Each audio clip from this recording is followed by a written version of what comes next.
Kaugnay pa rin ang rally sa Hong Kong, makakapanayam natin si GMA News stringer Azon Cañete. Magandang tanghali, Azon. Si Rafi Timatot live ka ngayon sa Balitang Hali. Hi Rafi, magandang tanghali din. Nandito ako ngayon sa Timwa Park.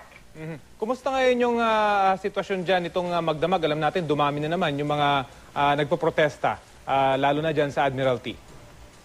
Nakita mo, Rafi, kung yung video na nakuha ko kagabi, ito ay sa Timwa Avenue, yung tunnel na napagkalaki-laki na four-way lane na tunnel ay pinuno ng mga protesters at kanilang nilagyan ng mga barikada. Ba't iba para anong ng paglalagay ng barikada?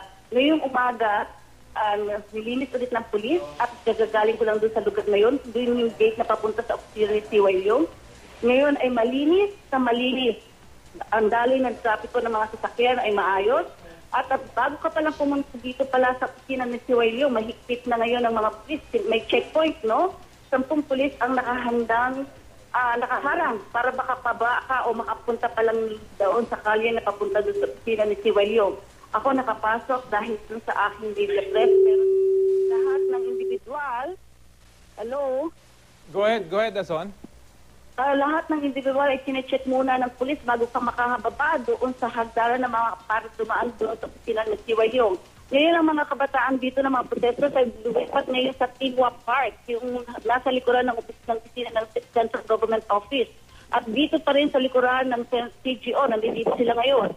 Nandito sila ngayon nag-retreat, pero yun, simula na naman sila ng pagtatayo ng kanilang camping tent at dito sila nag-retreat. Ngayon, katatapos lang ng ilang kaguluhan, dumating dito ang ilang grupo ng Blue Ribbon na tumapat doon sa pinag-retreatan ngayon ng mga protesters at nagsasabi na tumigil na sila. Ngayon na medyo nagkagulo at yung mga batang estudyante, galit na galit naman doon sa mga nag-rally na anti-occupant. Ito yung may mga edad to, no? Yung mga miyembro ng Blue Ribbon. Buti na lang may pulis at nahinto yung multika na rin ulit na mag-away. Azon, linawin ko lang, so yung tunnel na pinapakita mo ay wala nang nakaharang ng mga demonstrador dyan at nadadaanan na ng mga motorista? Wala na. Malinis na malinis na. Nakakagulat kasi yung binhinarang ng mga bata, kung makikita mo yung isang piraso o slab ng konkreto, bato yan, ay anong tinanong ko yung bata kung kaano kabigat, matansya nila 10 hanggang 5 kilo ang bigat at maski ako sinubukan kong buhatin, talagang hindi ko kaya. At dinistribute nila, kinalat nila yan sa buong tunnel, makikita mo parang jigsaw puzzles na kinakalat nila yan, o parang Lego. So yun, malinis na malinis at ang daloy ng traffic ngayon ay maayos na maayos. So yung, kaya magsimula lang yan ng alas 5. Yung lugar na kung saan naroon ngayon yung mga demonstrador, sa pagkakalam natin, Azon, yan yung tinatambayan ng ating mga kababayan kapag linggo, hindi ba? So sa ngayon ba may nahaharangan pa rin silang mga kalye? Ay, wala ngayon. Kaya bali, parke ito yung maayos na parke na dinaanan natin nung nandito ka, yung linggo nga ay pasyalan ng ating mga kababayang OFWs. Ngayon, nandito sila, medyo mas secluded sila, mas wala sa kalye, walang harang, pero pag mayroong kabluhan, usually yung mga bata takbuhan na naman at doon sila nagkaharang. Tulad ng nangyari kayo na lamang. So, Azon, posible bang talagang dyan na sila mag-encamp? Kumbaga, nabanggit mo nga na naglalagay na sila ng mga tent. Kasi pwedeng payagan na sila dyan dahil wala naman na silang naharangang mga kalye sa ngayon na Azon.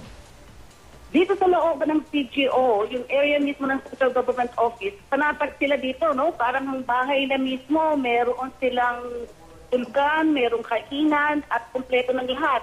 At doon naman makikita yung pinanggalingan natin, Rafi, na yung sa Admiralty, nandoon pa rin, hindi yun nagagalaw. Yun ay permanenteng nandoon pa rin yung mga protesters. Pero dito sa likuran kasi nangyayari yung pagbabago doon sa Timwa Avenue at Lungo Road. Ay, Rafi, gusto ko rin sabihin, yung kagabing kaninang umagang kaguluhan, bali 37 na ang nahuling lalaki at 8 babae ang nahuli na protesters na ngayon ay nasa katulukuyan pa rin nasa pulisiya. Ngayon, ongoing din ang LegCo, yung Legislative Council, ito yung grupo ng mga mambabatas dito sa Hong Kong. Ongoing ang meeting at pinipresent ng mga mambabatas dito ang nangyaring tinatawag nilang brutality ng mga pulis sa gabi kasi ilan yung nakuha na ng video at ng litrato na sinasaktan ang mga protesters. As usual, ang mga protesters, tinataas lang ang kamay, tinataas ang payo, pero ang pulis may nakuha ang video na kung saan pinagsisipa ang ilang mga protesters. Azon, sa ngayon, yes, Azon, sa ngayon kasi may pinapakita tayong live na video dyan mismo sa may Admiralty area. Kung hindi ako nagkakamali, sa harapan ng central government offices. Ito yung entrada kung saan pumapasok yung mga empleyado ng gobyerno na pumapasok dyan nga sa CGO. At nabanggit mo nga talaga hanggang ngayon hindi pa rin nadadaanan yung lugar na yan, yung Conot Road, kung hindi ako nagkakamali, Azon.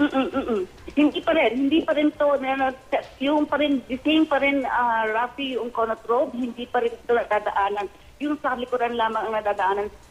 At yung CGO naman, may entrada sila na kung saan pwedeng pumasok ang mga empleyado. Sa ngayon ba, anong binabanggit ng pamahalaan? Magkakaroon pa rin ba ng negosasyon sa pagitan ng Hong Kong government at ng mga student protesters? Ano yung balita dyan, Azon? Ang posisyon ngayon ng sa Hong Kong government ay galing dun sa police kung saan sila ay pinuna dahil dun sa kanilang pananakit dun sa mga protesters. Kaya nga ngayon ay kasalukuyang mini-heard ngayon sa Legislative Council yung reklamo ng mga mababatas sa ginawa ng mga pulisya.